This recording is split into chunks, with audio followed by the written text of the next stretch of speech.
जड़े पेरेंट्स मते पचारुले कि सर भेटनारी एडमिशन करिया पई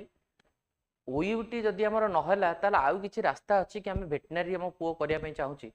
तो देखंतु भेटनारी एडमिशन करिया को हेले आपनको दीटा रास्ता अछि कोन ना गोटे होची आपण ओयूटी एंट्रेंस एग्जामिनेशन देबे 200 मार्क रे एग्जाम देबे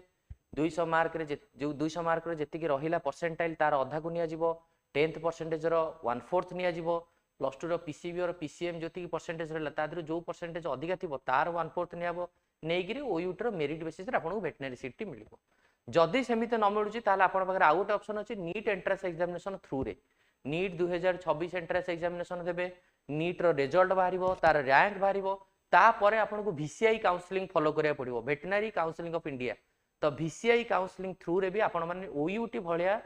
ऑल इंडिया रे भलो भलो टॉप कॉलेज रे आपण माने वेटनरी करि परिबे बुझि पाले वेटनरी पई दीटा रास्ता one is OUT and another is through NEET 2026 thank you.